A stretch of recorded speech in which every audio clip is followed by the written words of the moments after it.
সম্মানিত মিডিয়া প্রতিনিধিবৃন্দ, বক্তব্য শুরু করার আগে এখানে যারা আমার সাথে উপস্থিত তাদের সবাইকে আপনারা চেনেন, তবুও একটু ফর্মালি ইন্ট্রোডিউস করার প্রয়োজন অনুভব করছে। একদম বাঁদিকে রয়েছেন আমাদের চেয়ারপারসনের উপদেষ্টা পরিষদের সদস্য সাবেক সচিব জনাব ইসমাইল জবিউল্লাহ। তার পাশে আমাদের স্থায়ী কমিটির সম্মানিত সদস্য, সম্প্রতি যিনি ভারত থেকে দেশে ফেরত এসেছেন দীর্ঘদিন 10 বছর কষ্ট ভোগ করার পর, জনাব সালাউদ্দিন। আমার ডানে রয়েছেন স্থায়ী কমিটির সম্মানিত সদস্য ডাক্তার AM জাহিদ, এবং সর্বডানে রয়েছেন সেনাবাহিনী অবসরপ্রাপ্ত কর্মকর্তা brigadier general Shams. Brigadier general Shams তার এখানে কি সংশ্লিষ্টতা সেটি আমি একটু পরেই বলছি। আজকে আমরা এখানে উপস্থিত হয়েছি 2009 সালে 25 এবং 26 ফেব্রুয়ারি তারিখে বিডিআরে যে নারকীয় হত্যাকাণ্ড চলেছিল সে সম্পর্কে বক্তব্য রাখার জন্য। এই বিডিআর হত্যাকাণ্ড যেটি সংগঠিত হয়েছিল আওয়ামী লীগ সরকারের ক্ষমতা আরোহণের প্রায় সাথে সাথেই, এটি ইতিমধ্যে দেশে বিদেশে ব্যাপকভাবে প্রচারিত হয়েছে। কিন্তু যে নারকীয় হত্যাকাণ্ডের পেছনে কারা রয়েছে, কিভাবে এটি সংগঠিত হয়েছে এবং এতে সরকারের এবং বিদেশি শক্তির কোনো সংশ্লিষ্টতা ছিল কিনা, এ সম্পর্কে সবকিছু এখনো ধোঁয়াশাই রয়ে গিয়েছে। এ সম্পর্কে আমরা বিগত 28 আগস্ট তারিখে মাননীয় প্রধান উপদেষ্টার কাছে একটি পত্র হস্তান্তর করি, যেখানে অনুরোধ করা হয় যে এই নারকীয় হত্যাকাণ্ডের নূতনভাবে বিচার করে তদন্ত করে পুনর্বিচার করতে হবে এবং এর সাথে কারা কারা সংশ্লিষ্ট, বিদেশি কোনো হস্তক্ষেপ আছে কিনা, কি কারণে এই নারকীয় হত্যাকাণ্ড সংঘটিত হয়েছিল এ সম্পর্কে লিখিতভাবে এবং একটি কমিশন গঠন করার জন্য লিখিতভাবে আমাদের বিএনপি পক্ষ থেকে মাননীয় মহাসচিব হস্তান্তর করেন। আরো 2 জন সদস্য সেখানে ছিলেন, এখানে উপস্থিত জনাব সালাউদ্দিন এবং জনাব আমির খসরু। এই তিনজনের সমন্বয়ে গঠিত প্রতিনিধি দল এ সম্পর্কে আলাপ আলোচনা করার পর তারা একটি স্মারকলিপি হস্তান্তর করেন প্রধান উপদেষ্টার কাছে, এবং আমরা অত্যন্ত আনন্দিত যে অতি অল্প সময়ের মধ্যেই প্রধান উপদেষ্টার সম্মতি নিয়ে স্বরাষ্ট্র উপদেষ্টা এই নারকীয় হত্যাকাণ্ডের পুনর্বিচার, পুনঃতদন্ত এবং নূতনভাবে এর কার্যক্রম সমাপ্ত করার জন্য উদ্যোগ গ্রহণ করেছেন। সেজন্য আমরা বর্তমান অন্তর্বর্তীকালীন সরকারকে আন্তরিক ধন্যবাদ জানাচ্ছি। বিডিআরের এই হত্যাকাণ্ডটি এতই মর্মান্তিক যে সম্পর্কে আমাদের বলতেও আমরা শিহরিত হয়ে উঠি। 57 জন সামরিক কর্মকর্তা, যারা দেশের বাংলাদেশ সেনাবাহিনীর সবচেয়ে চৌকস কর্মকর্তা ছিলেন, এবং 11 জন বেসামরিক নাগরিককেও হত্যা করা হয়েছে এই কার্নেজে।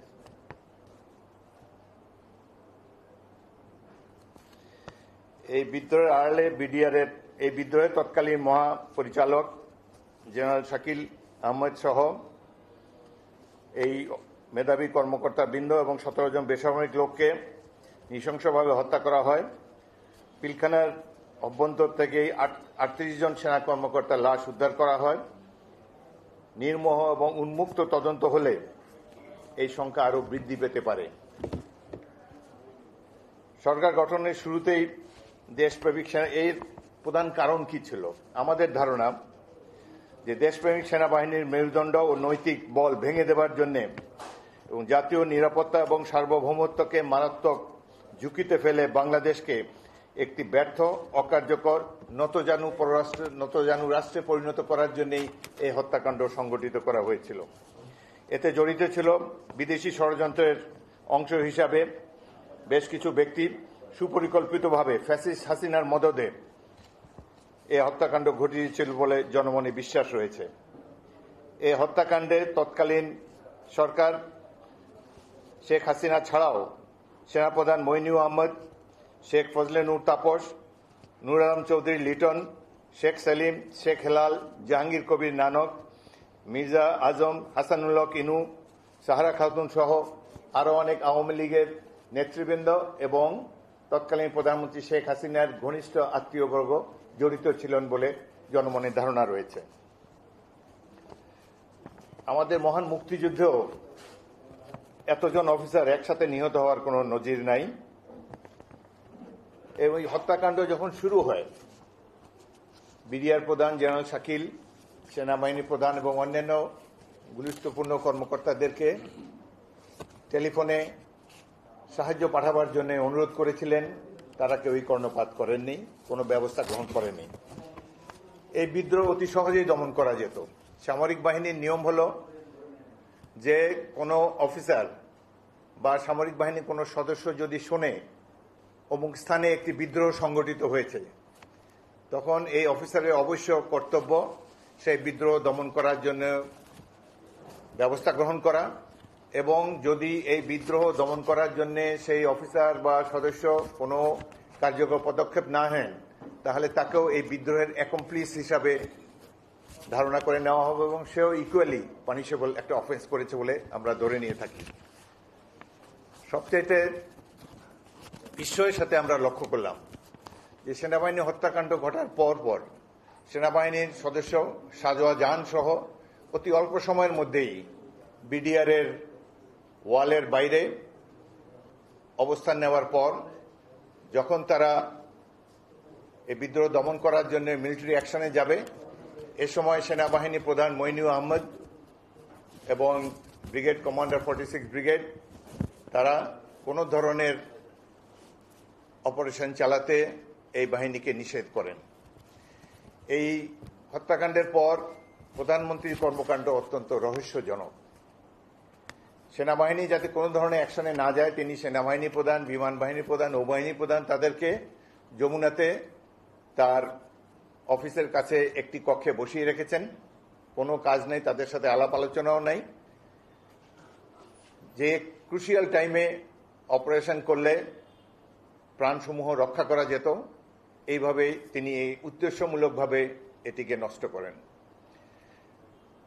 এই হত্যাকাণ্ড যারা ঘটিয়েছে তারা প্রথম দিকে কিছুটা আতঙ্কিত ছিল সেনা অভিযানের ভয়ে, কিন্তু প্রধানমন্ত্রী শেখ হাসিনা যখন তাদেরকে যমুনাতে ডাকেন, ডেকে শেরাটন থেকে খাবার দিয়ে আপ্যায়ন করেন এবং সাথে সাথে অতি অল্প সময়ের মধ্যে একটা সাধারণ ক্ষমা ঘোষণা করেন, এবং পৃথিবীর ইতিহাসে যেটি নাই, ডিএডি তৌহিদ যিনি একজন জেসিও, তাকে একবারে মেজর জেনারেল পদোন্নতি দিয়ে তাকে বিডিআর বাহিনীর মহাপরিচালক হিসেবে নিয়োগ দেন। অবিশ্বাস্য কর্মকাণ্ড। একজন সুবেদারকে মুহূর্তের মধ্যে মেজর জেনারেল পদে পদোন্নতি দিয়ে একটা বাহিনী প্রদান করে দেওয়া হলো,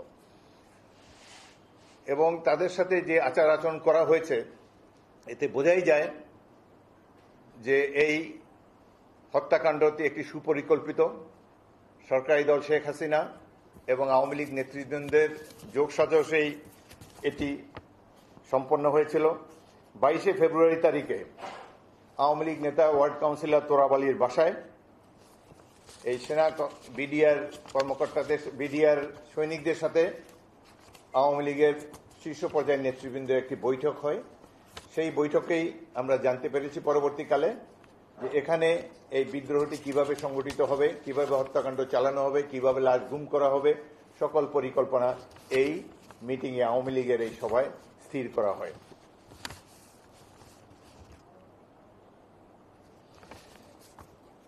হত্যাকাণ্ড ঘটার পর কয়েকটা কমিশন করা হয়েছে। জাতীয় কমিশন জনাব আনিসুজ্জামানের নেতৃত্বে করা হয়েছে, ইনকোয়ারি কমিটি করা হয়েছে, কিন্তু সেটা কোনো কার্যক্রম দেখতে পাইনি। সেনাবাহিনীরও একটি কোর্ট অফ ইনকোয়ারি করা হয়েছে, যার নেতৃত্বে ছিলেন বর্তমান স্বরাষ্ট্র উপদেষ্টা তখনকার লেফটেন্যান্ট জেনারেল জাহাঙ্গীর। তারা প্রায় 700 জন সংশ্লিষ্ট ব্যক্তিদের ইন্টারভিউ নিয়েছিলেন, কিন্তু গুরুত্বপূর্ণ ব্যক্তিরা যেমন শেখ হাসিনা এবং আওয়ামী লীগ নেতৃবৃন্দের বক্তব্য রাখার জন্য আহ্বান জানালেও তারা কোনো বক্তব্য দেননি, যার ফলে জেনারেল জাহাঙ্গীরের সাবমিট করা এই রিপোর্টটি এখনো অন্ধকারেই রয়ে গিয়েছে। বিগত 14টি বছর ধরে আমরা যারা বিএনপি নেতৃবৃন্দ, সাধারণ মানুষ, প্রাক্তন সৈনিকবৃন্দ, আমরা 25শে ফেব্রুয়ারি তারিখে সেনানিবাসের গোরস্থানে গিয়ে প্রতি বছর কবর জিয়ারত করেছি এবং সাংবাদিক সম্মেলনে আমরা এই আশা ব্যক্ত করেছিলাম যে এই হত্যাকাণ্ডের প্রকৃত বিচার হবে এবং যে সকল রিপোর্ট জনগণ জানে না সেই সম্পর্কেও আলোকপাত করা হবে। কিন্তু এত বছর ধরে আমাদের সেই প্রত্যাশা বিফলে গিয়েছে। আওয়ামী লীগের সরকার, বিনা ভোটে গঠিত সরকার, নৈশ ভোটের সরকার, তারা এই বিডিআর হত্যাকাণ্ডের সুষ্ঠু পরিণতিতে গমন করার জন্য কোনো ধরনের কোনো পদক্ষেপ তারা গ্রহণ করে নেই। আজকে এতদিন পর আল্লাহর রহমতে আবার সেই সুযোগ এসেছে।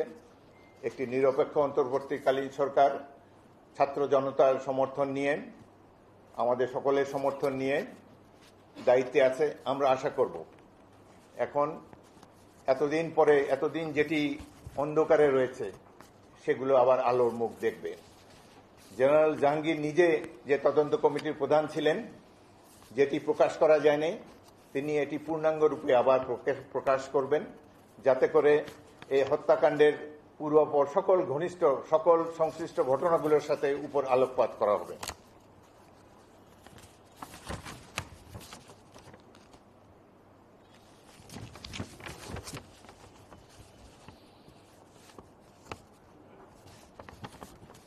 এই ঘটনায় জেনারেল মঈন তিনি অত্যন্ত দুর্বলতার পরিচয় দিয়েছেন। বোঝাই যাচ্ছে এই সেনাবাহিনী কমান্ড করার জন্য তিনি সম্পূর্ণভাবে অনুপযুক্ত এবং ব্যর্থ হয়েছেন। তার কোনো প্রয়োজন ছিল না প্রধানমন্ত্রীর কাছে গিয়ে তার কাছ থেকে নির্দেশ নেওয়ার। সেনাবাহিনীর এমবিএমএল স্পষ্টভাবে বলেছে বিদ্রোহ কিভাবে দমন করতে হবে। এই বিদ্রোহ দমন করার জন্য সেনাবাহিনী প্রধানের কারো কাছ থেকে নির্দেশ গ্রহণ করার কোনো প্রয়োজন ছিল না। কিন্তু তিনি ইচ্ছাকৃতভাবে কিংবা আওয়ামী লীগ সরকারের উচ্চপদস্থ ব্যক্তিবর্গের প্ররোচনায় এই অফিসারদেরকে রক্ষা করার জন্য তিনি যাননি এবং এই হত্যাকাণ্ডের দায় তিনিও এড়াতে পারেন না, যেমন এড়াতে পারেন না প্রধানমন্ত্রী শেখ হাসিনা এবং আওয়ামী লীগ নেতৃবৃন্দ। বাংলাদেশ সেনাবাহিনীর মনোবল ধ্বংস করে দেবার জন্যই এই ধরনের নারকীয় হত্যাযজ্ঞ সংগঠিত হয়েছিল, একথা বলাই বাহুল্য। এই হত্যাকাণ্ডের পরের দিন 28শে ফেব্রুয়ারি তারিখে যেহেতু সেনাবাহিনীর অভ্যন্তরে অফিসারদের মধ্যে ক্ষোভ ক্রমশ ধূমায়িত হয়ে উঠছিল, ক্রোধে ফেটে পড়ছিল সেনাবাহিনীর সদস্যবৃন্দ। এতজন সেনা কর্মকর্তার হত্যাকাণ্ড তো একটি বিরল ঘটনা। এদেরকে শান্ত করার জন্যই তৎকালীন অবৈধ প্রধানমন্ত্রী শেখ হাসিনা সেনাকুঞ্জে সকল অফিসারদেরকে নিয়ে একটি বৈঠক করেন। সেখানে সকল ধরনের সেনা কর্মকর্তা বৃন্দ এই হত্যাকাণ্ডের বিচার দাবি করেন এবং কেন এই ধরনের হত্যাকাণ্ড হলো, কেন তাদেরকে রক্ষা করা গেল না, এই সম্পর্কে প্রধানমন্ত্রী এবং সেনাপ্রধানের কাছ থেকে কৈফিয়ত দাবি করেন। এর ভিডিও আপনারা অনেকেই দেখেছেন, আমরাও দেখেছি। পরবর্তীকালে এখানে যারা ভোকাল ছিলেন সেই সব কর্মকর্তা প্রায় 50-60 জন অফিসারকে বাধ্যতামূলক অবসর দেওয়া হয় এবং তারা পরবর্তীকালে নানা ধরনের নিগ্রহের শিকার হন। আমরা আশা করব যেই তদন্ত কমিটি পুনর্বিচার এবং পুনঃতদন্তের জন্য দায়িত্ব নিয়েছেন বর্তমান অন্তর্বর্তী সরকারের আমলে, তারা এই কর্মকর্তাদের সাথে প্রয়োজনীয় আলাপ আলোচনা করে তাদেরকে আবার সেনাবাহিনীতে পুনর্বহাল করবেন। এই হত্যাকাণ্ডের সাথে যে বিদেশি ষড়যন্ত্র জড়িত, এটি বাংলাদেশের প্রত্যেকটি নাগরিক মনে করে। আওয়ামী লীগ সরকারের কর্মকাণ্ডে, এই এত বছরের কর্মকাণ্ডে প্রমাণিত হয়েছে যে এক তো তারা নির্বাচিত জনগণের প্রতিনিধিত্ব নয়, তারা প্রতিবেশী রাষ্ট্রের আজ্ঞাবহ একটি প্রতিষ্ঠান। তাদের একমাত্র কাজ হল প্রতিবেশীকে সার্ভিস দেওয়া, বাংলাদেশের ভূখণ্ড এবং বাংলাদেশের সকল রাষ্ট্রীয় সম্পদ প্রতিবেশী রাষ্ট্রকে সহায়তা করার জন্যই।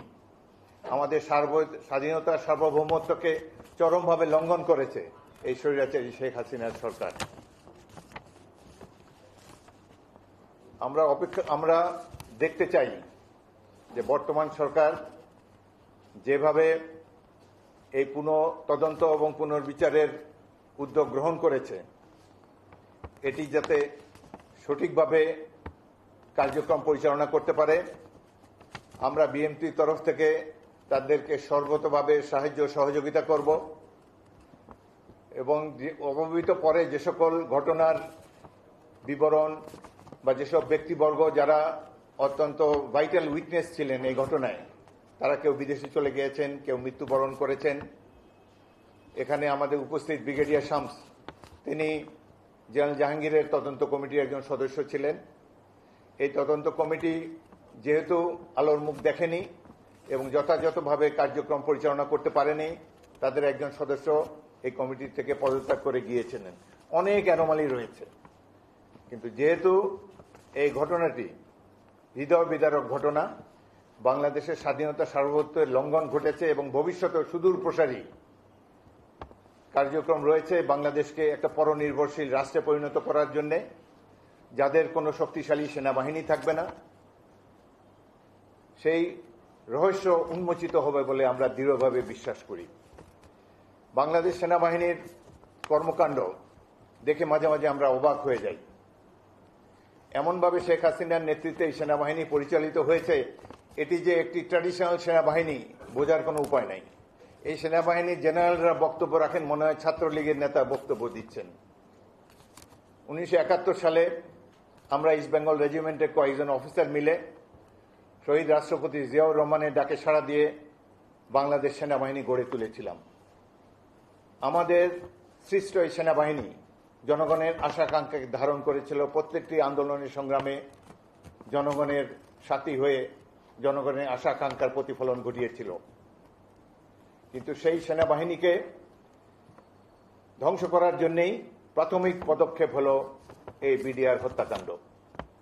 তো আমরা আশা করব বর্তমান সরকার নির্মোহভাবে, নিরপেক্ষভাবে এই ঘটনার তদন্ত করবেন এবং পুনর্বিচারের কাজ দ্রুত শুরু করবেন। ইতিমধ্যে অনেক নিরীহ ব্যক্তিকে দণ্ডিত করা হয়েছে, অনেক দোষী ব্যক্তি শাস্তির আওতার বাইরে চলে গিয়েছে। যাই হোক, তবু আমরা সর্বশেষে ধন্যবাদ জানাচ্ছি বর্তমান সরকারকে যে তারা বিএনপির অনুরোধে এই ধরনের একটি গুরুত্বপূর্ণ ঘটনার রহস্য উন্মোচনের জন্য উদ্যোগ গ্রহণ করেছেন এবং এটি বাংলাদেশের ভবিষ্যৎ পথ পরিক্রমার জন্য অত্যন্ত জরুরি। যে বাংলাদেশের স্বাধীনতার সার্বভৌমত্ব ধ্বংস করার জন্য যে সকল দেশ এবং প্রতিষ্ঠান, যেসব রাজনৈতিক দল প্রতিবেশী রাষ্ট্রের দালাল হিসাবে অপকর্মে লিপ্ত ছিল, তাদের সকলের চেহারা উন্মোচিত হোক জনগণের স্বার্থে। আমরা একটা নতুন যাত্রা শুরু করতে চাই। আমরা ইতিমধ্যেই আমাদের দল থেকে বলা হয়েছে আমরা বর্তমান প্রফেসর ইউনূসের নেতৃত্বাধীন অন্তর্বর্তীকালীন সরকারকে সর্বত ধরনের সাহায্য সহযোগিতা করব। আমরা এটিও আশা করেছি যে যৌক্তিক সময়ের মধ্যে তিনি একটি নির্বাচন দিয়ে জনপ্রতিনিধিদের কাছে রাষ্ট্রীয় দায়িত্ব হস্তান্তর করবেন। তার আগে অতি অল্প সময়ের মধ্যে এই নারকীয় বিডিআর হত্যাকাণ্ডের আমরা একটা সুষ্ঠু পরিণতি দেখতে চাই, বিচার চাই, যাতে করে আমাদের যে ক্ষতিগ্রস্ত পরিবারসমূহ তারা যেন এ ব্যাপারে তাদের যাতে অন্তর শান্ত হয়।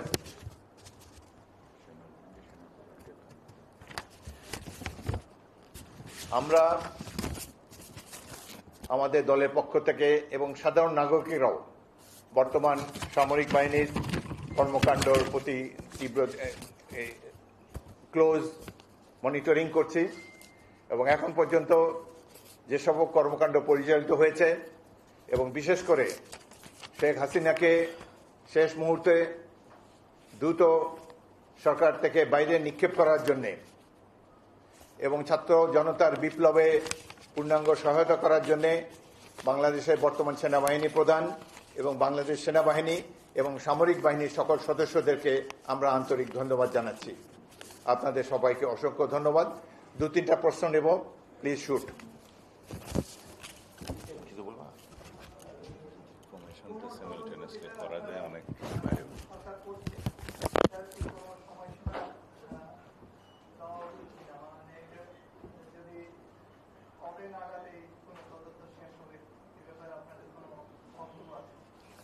আমরা প্রয়োজনীয় সময় দিতে চাই এই তদন্ত কমিটিকে। আমরা আশা করি দ্রুত তারা তদন্ত কাজ এবং বিচার কাজ সম্পন্ন করবেন। এটা সময়সীমা দেওয়া অত্যন্ত মুশকিল।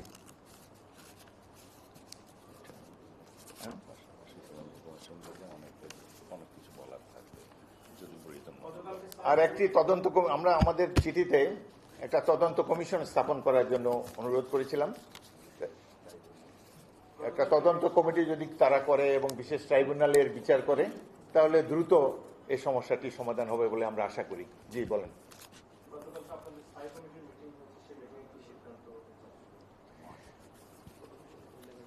সেই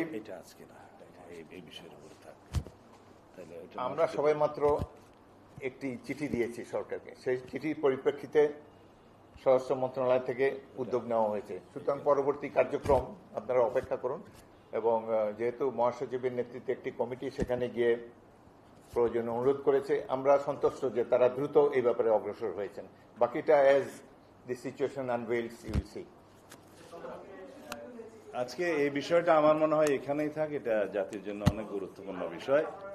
আমরা যে তদন্ত কমিশনের জন্য অনুরোধ করেছিলাম, যদি সরকার মনে করে যে এখন যে তদন্ত পুনঃতদন্ত এবং পুনঃবিচারের জন্য একটা ব্যবস্থা হচ্ছে সুষ্ঠু বিচারের, তার পাশাপাশি যদি সরকার মনে করে যে একটা কমিশন গঠন করবেন, সেই কমিশন হয়তো অনেকের অনেক কিছু বলার থাকবে যেগুলো আগে বলতে পারেনি। আমরা আজকে এই বিষয়টার উপরে থাকি, যেটা হাফিজ ভাই বললেন। অন্য বিষয়টা মহাসচিব সাহেব পরে বলবেন।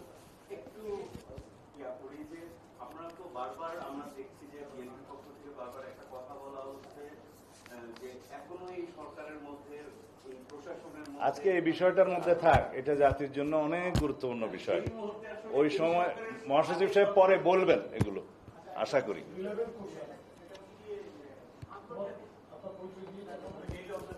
জি বলেন। এই বিষয়ের বাইরে গেলে এটা বলতে পারবে না। এটি বর্তমান সরকারের উপর আমরা ছেড়ে দিতে চাই। আপনাদের সবাইকে ধন্যবাদ।